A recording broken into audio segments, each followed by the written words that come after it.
matin-là, la jeune équipe termine le carrelage de ce chantier de rénovation. Il y a Maxime, 28 ans, Hugo, 18 ans, en 2e année d'apprentissage, et le dirigeant, Basile Agenot. Du haut de ses 29 ans, Basile Agenot donne forcément la priorité aux jeunes.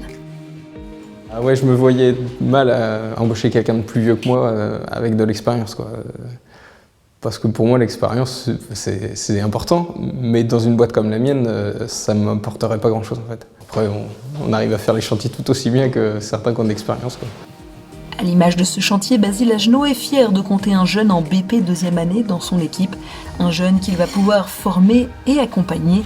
Lui, le dirigeant, qui a connu des années collège difficiles avant de trouver sa voie, a forcément un regard bienveillant sur cette jeunesse. Je pense pas qu'il y ait de bons ou de mauvais jeunes en fait, ça dépend. Je pense qu'un jeune qui est motivé par ce qu'il fait, il sera bon, et ceux qui sont pas motivés, peut-être qu'ils sont pas forcément à leur place. Et je dis pas qu'un mauvais carreleur, il sera pas mauvais toute sa vie, c'est peut-être qu'il y a peut-être un déclic qui se fera plus tard, quoi.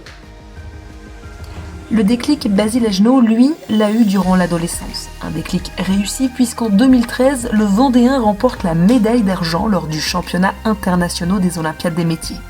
Comme des milliers d'autres jeunes, Basile Agenot est passé par le BTP Vendée. À l'époque, le plus grand centre de formation de France est dirigé par Loïc Perron, son fondateur. En 30 ans, il a forcément vu les générations évoluer. Oui, les profils sont variés puisque vous avez des jeunes qui sortent du collège et qui sont le public traditionnel de l'apprentissage qu'il y avait à 30 ans.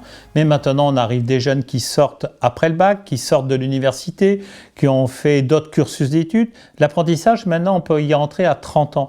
Donc, il y a toute une catégorie de public qui n'était pas là à l'époque et qui est aujourd'hui là. Et celle-là, elle a une attente différente en termes de management, en termes de carrière, en termes de prise de responsabilité et en termes de rapidité d'évolution. Ce sont des jeunes différents. Et cette génération de zappeurs, comme certains la surnomment, aime la diversité. Et il semblerait que pour Basile, Maxime, Hugo et les autres, la diversité se trouve dans leur métier. Un métier qui compte autant de différences que de chantiers.